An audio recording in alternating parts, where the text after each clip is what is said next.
so you know.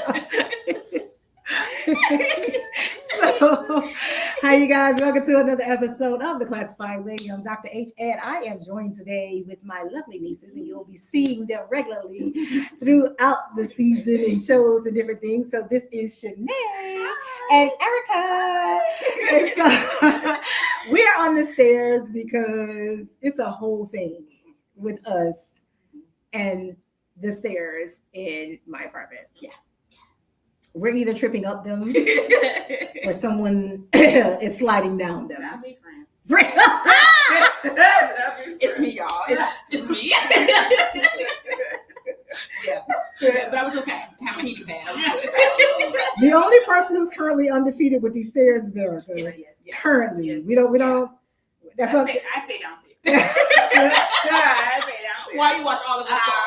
Okay. Somebody got to live with it. Okay, I got you. Because baby. Right. Yeah. So yeah, we have a time on these stairs. So we thought, in our conversations, this is the spot. So we're having our, what you call them? The Stair Chronicles, yes. Or whatever, our Stair Chronicles, sitting and talking. And so we're just talking about, what it is to be a Black woman, right? And understanding that I continue to say that I love being a Black woman, but waking up every day a Black woman is traumatic. And waking up every day a Black woman in America is traumatic. I cannot speak to what it's like to wake up a Black woman in another country because I don't live in another country. So I can't speak to what it's like to be a Black woman in Canada or Europe, on the continent of Africa, or South America, or anywhere else in the world. But I can speak to what it's like to wake up every day a Black woman in America. And so for me, I think it's important to have this conversation across generations because I feel that on this journey to wholeness, it's necessary for all of us to be represented, right? I believe that, you all hear me say it all the time, representation matters. And I think it's important to not just be representative across the rainbow spectrum, because we a rainbow here. Yeah. We got chocolates and chocolate.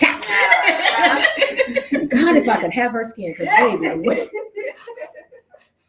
the way this skin don't be skinning all the time, Jesus. We got the next level. You know what I'm saying? And then we got me. Okay. Beautiful. I don't know. You know what I'm saying? We come in a rainbow. Okay. Black women come in a rainbow of beauty. But I think so also it's important to have a conversation about what it is to be a Black woman across the different age spectrums. Because there's a 7-year gap between you two and understanding. And so I think that with each generation, you all experience obviously different. We all experience different types of oppression across different generations. But I think that it's important to have this conversation so that people feel seen, heard, respected, honored. But also the whole point is to figure out how we can reach a place of wholeness as Black women, not just collectively, but individually, because you can't heal what you're not willing to face. Right. And at the end of the day, we just got to talk about it, get what's up here out, because it makes sense to you up here. But then we start talking about it, you just be like, no, that really don't make sense. Why do I think that way, right? Why is that? Why is that up there, right? How did that get there? You know what I mean? And having those conversations. So, for you all, what are your, like, waking up? What have been your experiences just being Black women, but young Black women, especially coming of age and going through your own life transitions? What is it like? Like, what does it feel like? Like, you know what I'm saying? Like, it's all the things. It's definitely emotional, right? It's all the things. We all hear it, feel it in some way, but yeah, it's like all the things. You know what I mean? So, yeah. Well, for me, I love waking up Black. I would say that. Black is beautiful. Listen, baby, it's that Black don't crack beige. And that beige don't age, baby. Beige don't age. So we stop at the Black don't crack, but baby, the beige don't age either. Come on. Okay, we got them as a whole spectrum, right? So the Black don't crack, but the beige don't age. Why y'all be leaving the beige people out? Why y'all be wanting to leave the beige people out? I'm saying.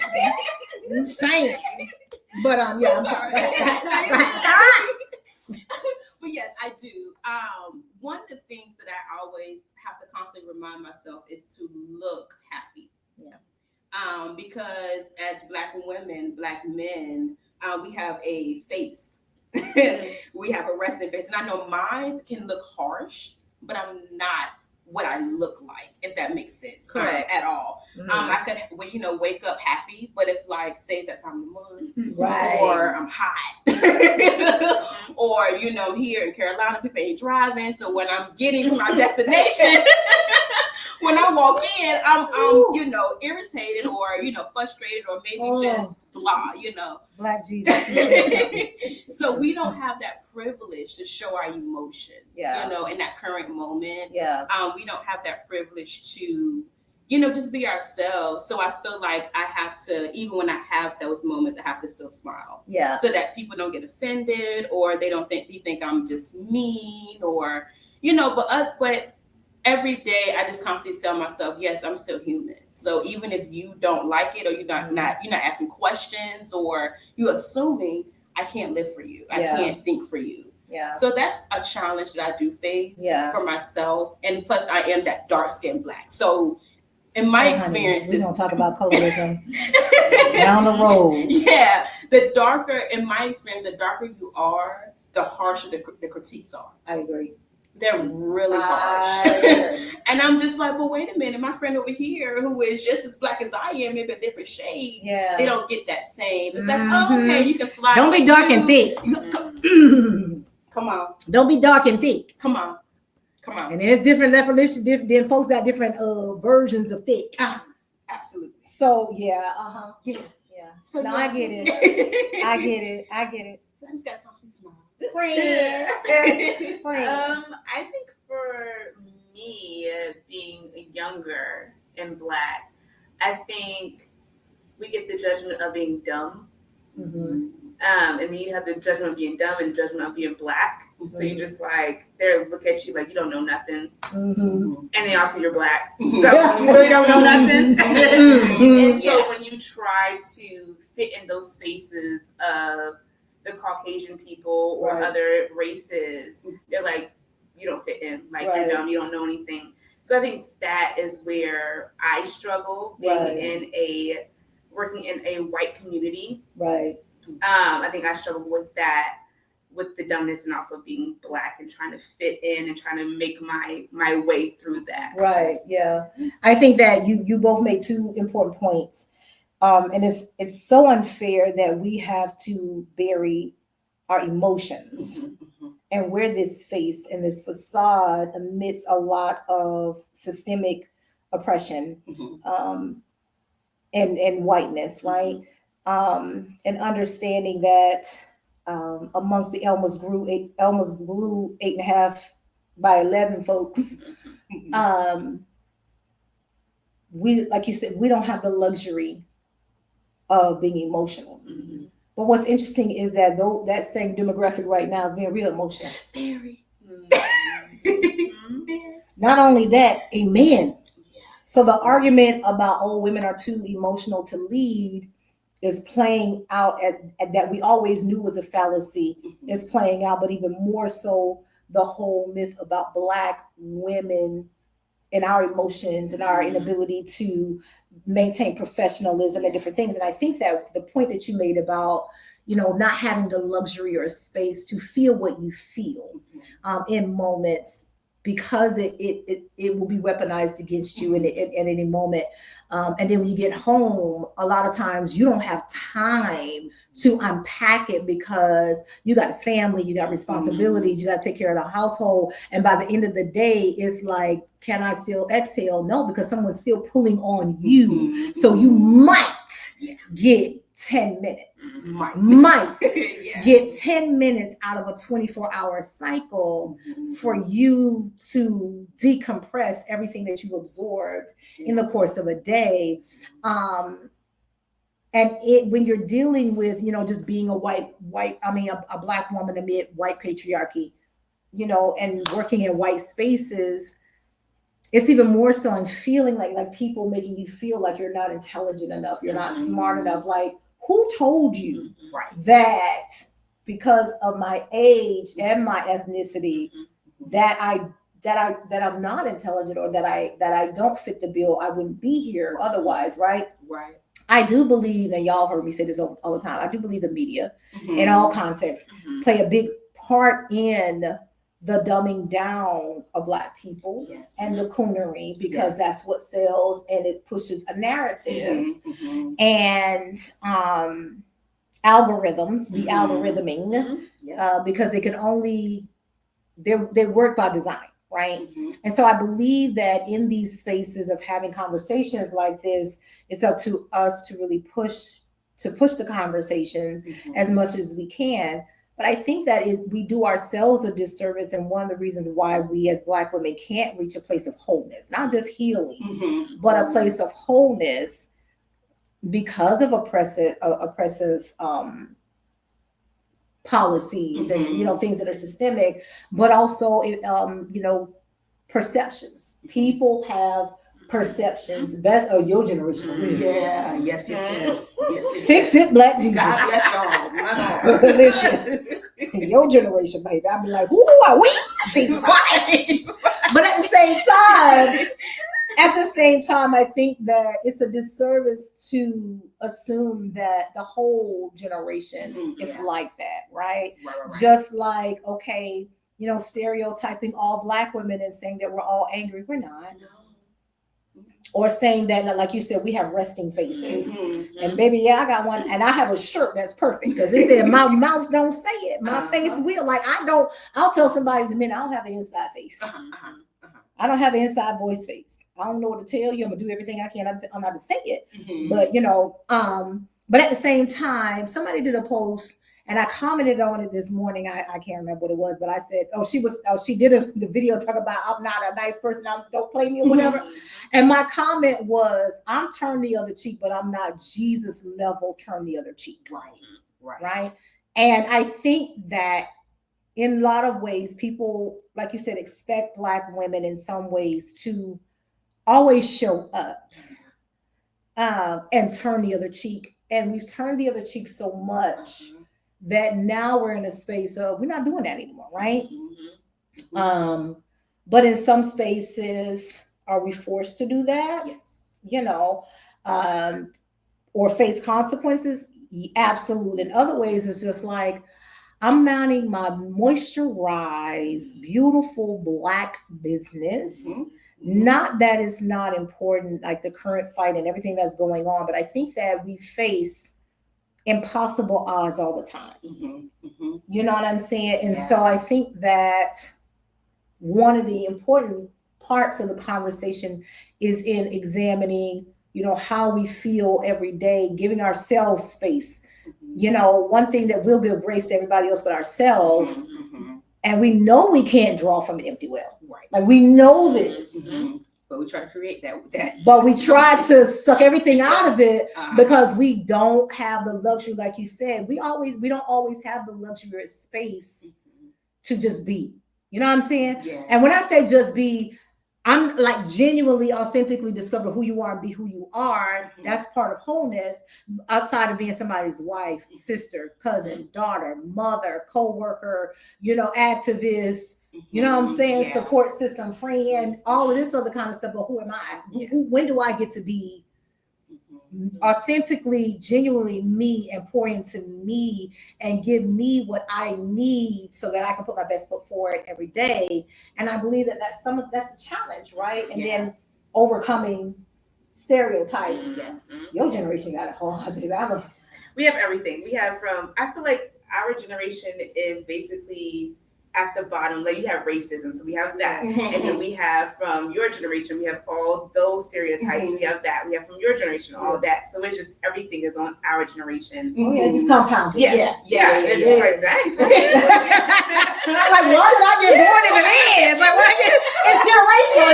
It's generational systemic oppression.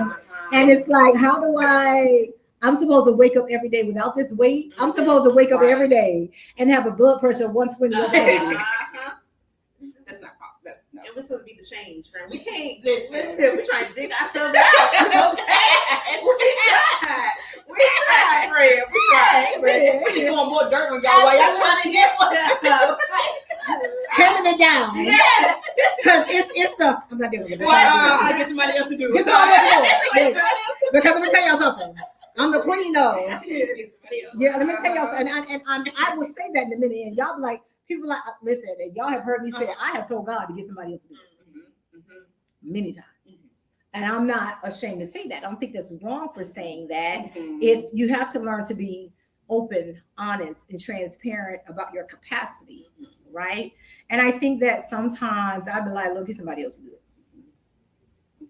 Because I'm tapped out. Because if I show up, my Lord, if I show up right now, Right. they not finna meet Jesus. Right. They finna meet Peter.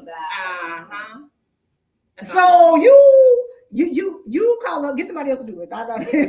You mean right now? You want me to do it right now? Me, this version of me right now?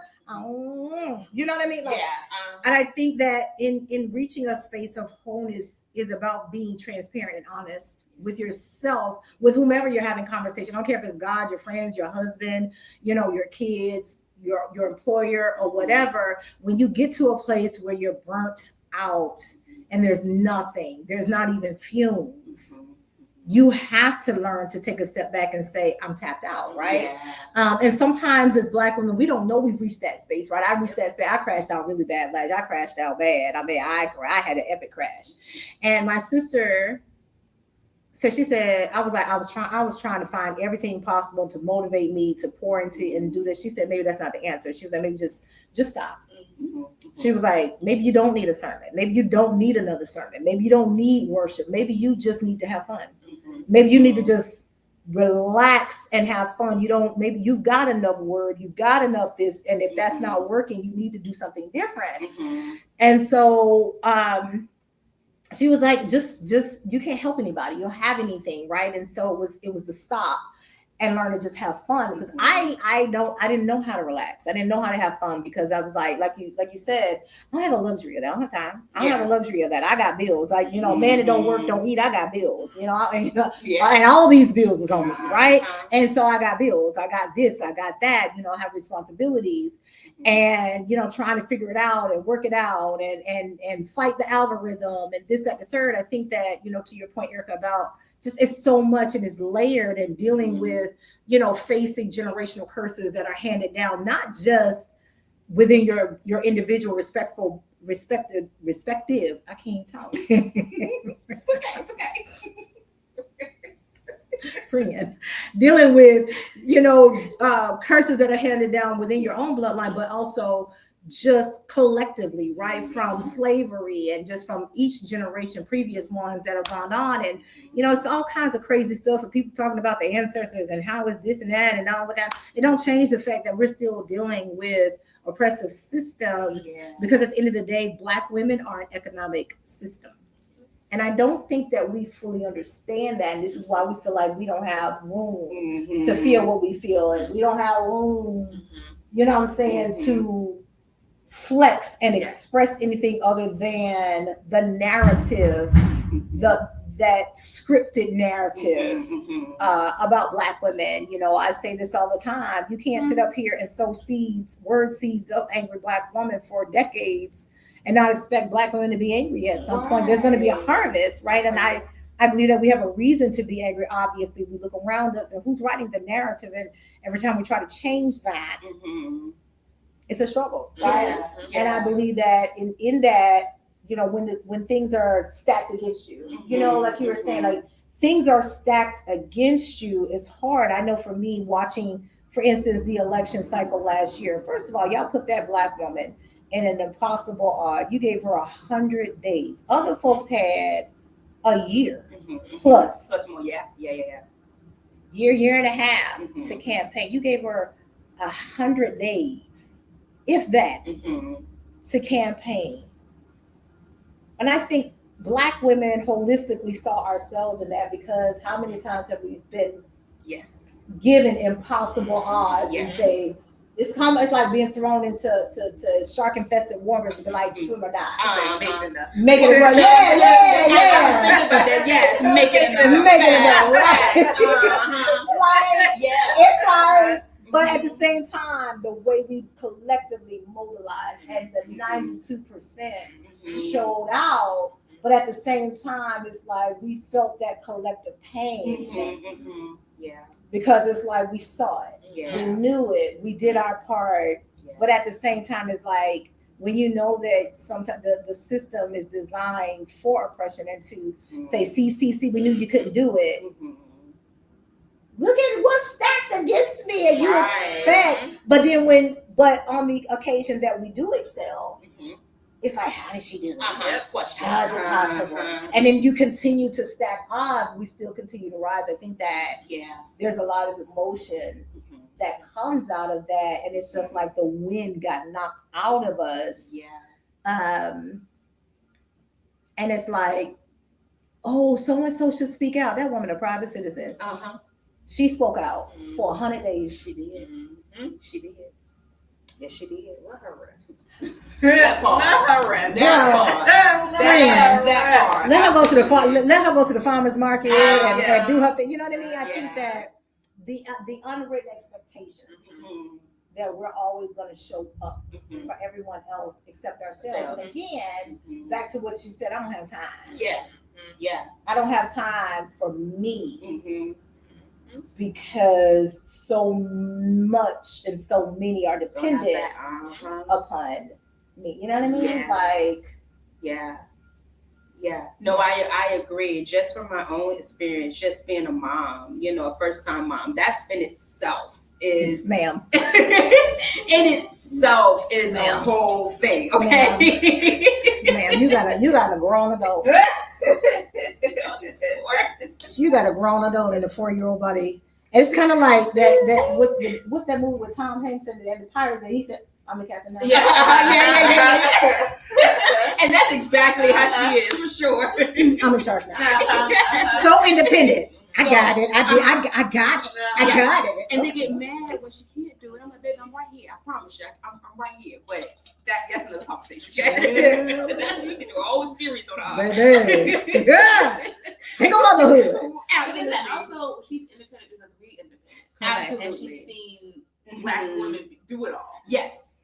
It's an example. It is. It's a true example, and I think that speaks to what you were talking about. Of I don't have time to come home with negative emotions. Yeah. Because I have a living soul watching. Yeah. And I don't want her picking up on those bad habits and trends. I mean, you can't protect her from everything forever, obviously. You know that, but I believe that there's a lot of value in that. In a lot of single mothers, especially young single mothers, you have a great support system. But what about those who don't? And they still have to suck it up and figure it out and find a way. What about those who are scrambling and don't have that? But at the same time, the whole independent, I mean, that's all you know. You know what I mean? Like, I mean, I've known y'all since, forever. Like, you were 7. Yeah, she was literally 7.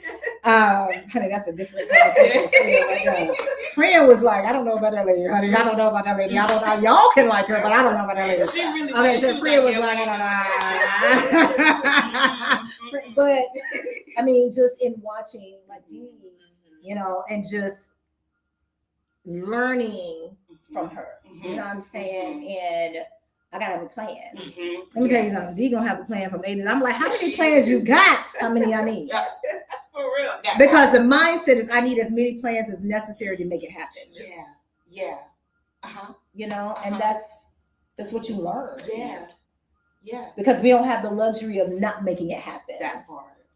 She's seen my grandma do it. Right. Yeah. So again, this is we're talking about the stuff that's handed down, that's generational, and all generational things are not bad. No, they're not. I'm not bashing generational things. Some things are necessary. That we need the recipes, and I'm not just talking about cooking recipes. We're talking about the recipes, the knowledge of how you got through, how we got over, how I got over. Baby, how you got over, right? You know what I'm saying? Grandma in the moo and frying chicken and cooking them good greens, but those conversations about how you got over, because one thing that your grandmother taught you all in her passing was grandma was prepared. Like your mom was like, how many life insurance policies is in there? But she made sure that she, scripture says a good man leaves an inheritance for his children, his children's children. And she wanted to make sure that you all weren't saddled with debt and final expenses, but she also wanted to make sure that you had a little extra something, so that you know what I'm saying? So she taught you that as well. So I believe that in a lot of different parts of what's handed down, we need to also talk about the things that make us strong. But I don't believe that strength is meant to be carried the way that we do, like a cape, right? Yeah. I think that strength, and I said this when I was talking with Coach Renee, that I believe sometimes strength is a Black woman's kryptonite. It is. Because it's like you got to prove yourself that you can do, you know what I'm saying, that you're capable of, but that you're worthy of, and that comes in with jobs, that comes in with just partnering with people, that comes with friendships too, and relationships of who you date. It's like you got to constantly prove yourself. And it's like we don't have that luxury to just show up. You know what I mean? Like we don't have that luxury to show up and just be gentle, to be in that soft girl. Sometimes even when we are, it's still we have to be kind of strong or hard per se. But we don't have that luxury because we always have to prove ourselves in our facial expressions, how we talk. Make sure that our voices are not too high, not too aggressive. It's so it's I love being Black, but it's hard. I will say that. It's hard. I don't want to be no other color but Black.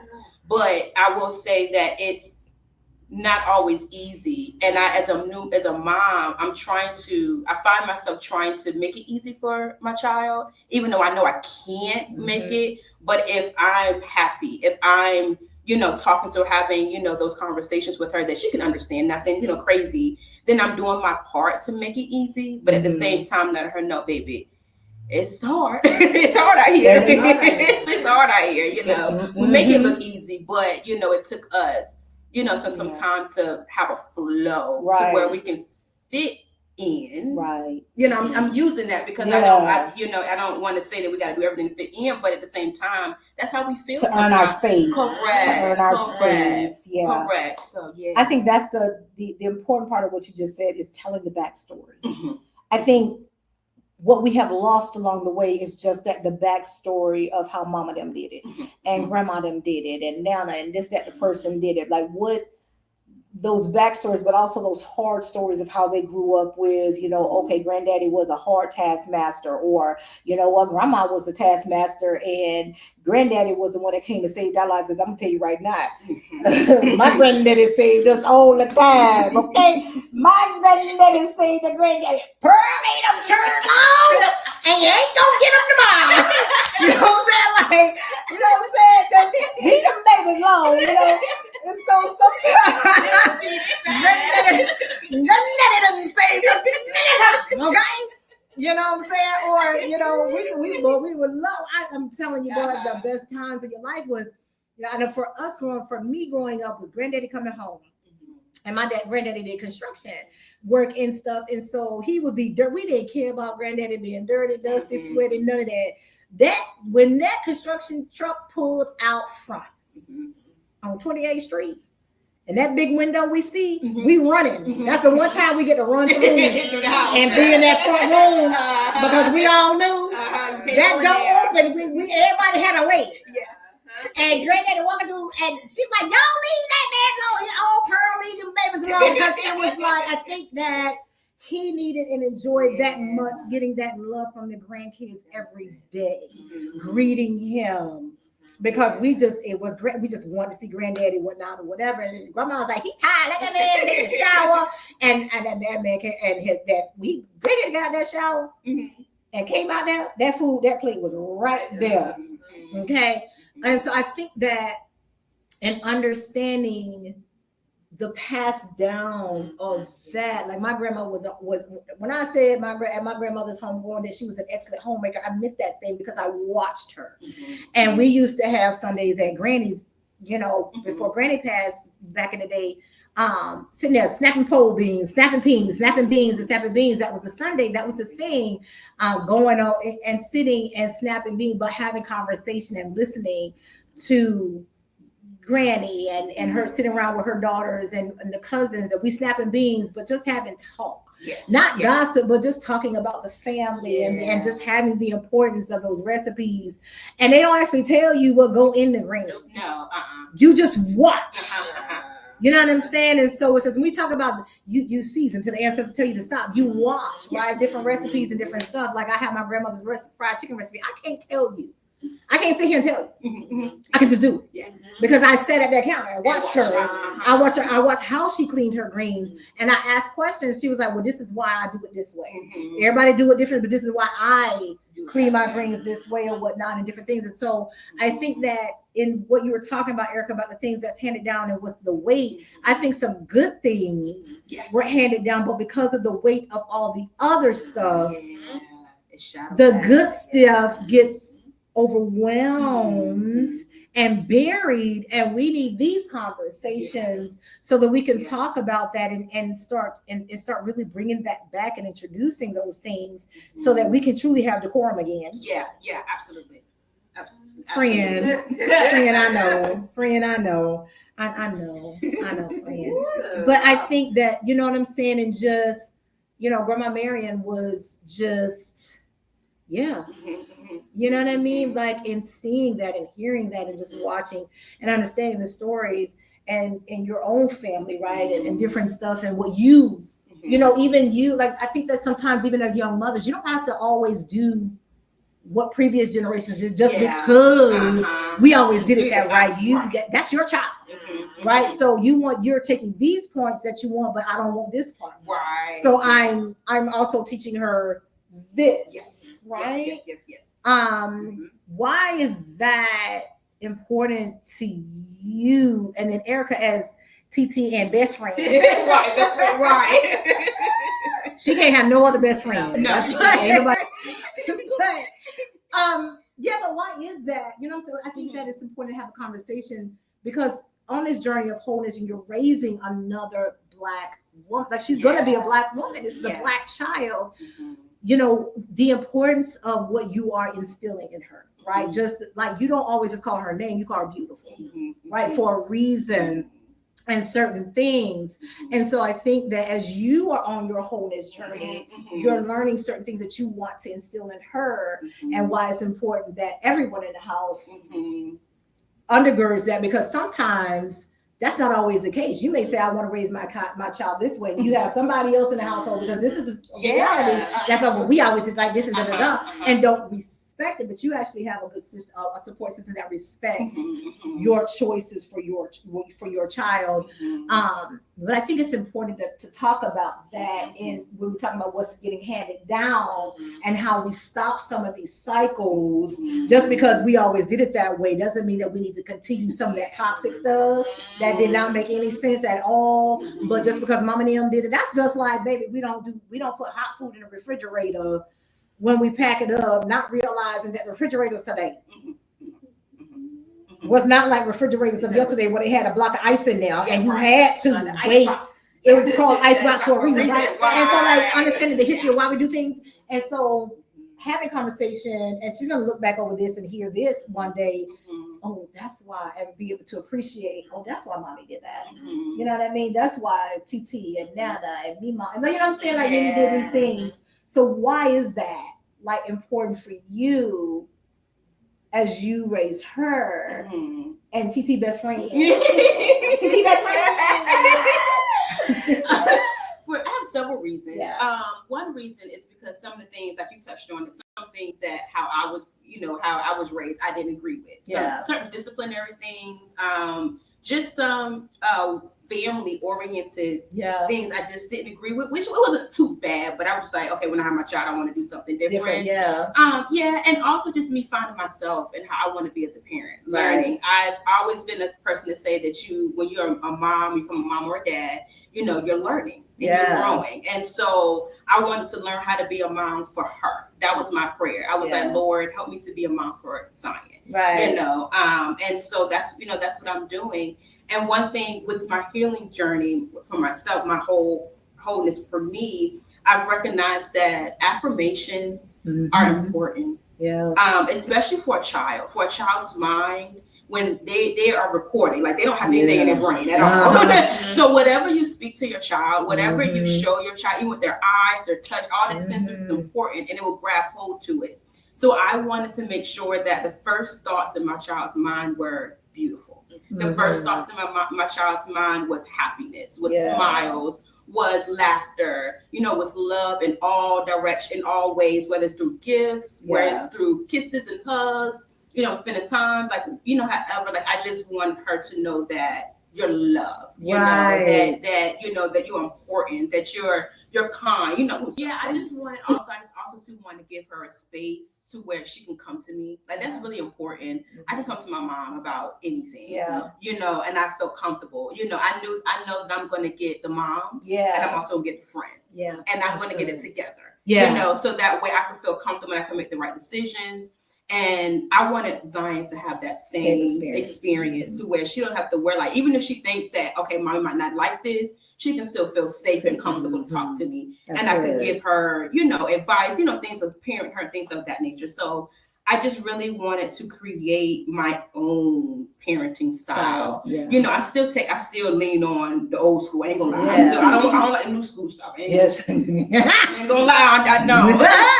Now I gentle parent to a certain extent. You know what I'm saying? Like I don't pop as much. I may say it, but I don't do that too much. But at the same time, I also establish a connection with her to where she know, okay, mommy don't like this. I know I'm wrong. I'm right. Let me get myself together. Correct. So so that's why, just wanted to create my own style with her. That's good. TT best friend.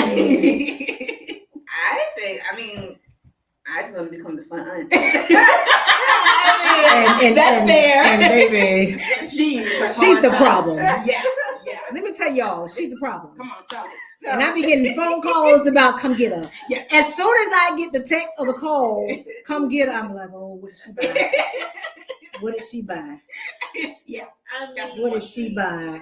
From a bounce house to a car to a bicycle to a new dress, some shoes, some pearls, Starbucks, a bag, whatever. We don't know what. Like friend, I don't know, Fred. I don't know. I'm just a rich single auntie, friend. And there you have it. And I believe that everybody, and there's one in every,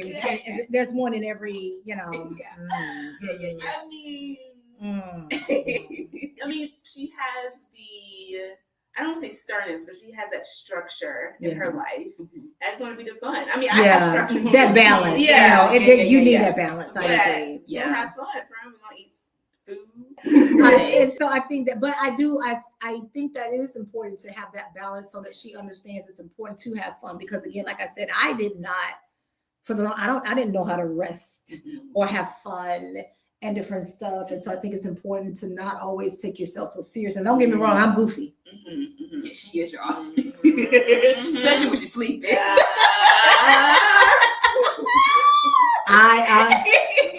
To know me, to really know me, I'm very silly, goofy. I like to have a good time. But I think that, being Caribbean American, sometimes like you said, but you're raised to take certain things seriously. And I believe that, sometimes in coming of your own, you got to find that balance and know when to draw the line on some of that being serious and stuff.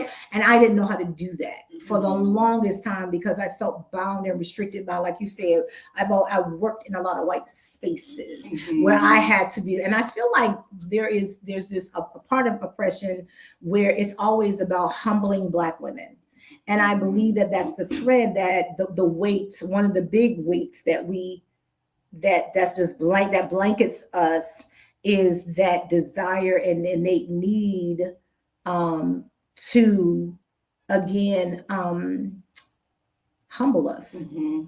How dare you? And I think that that's why it's so important. It's beautiful that you are, teaching Zion through the different love languages that she's loved. Because when you love, value, and appreciate yourself, you don't take mess.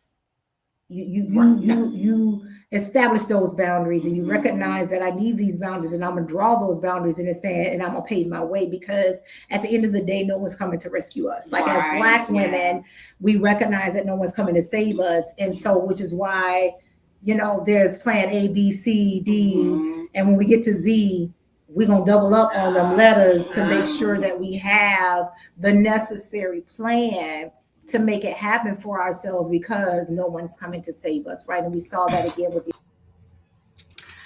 So I hope you enjoyed this episode of The Classified Lady with me and my nieces. This is part 1, and we will continue part 2 in a week or so.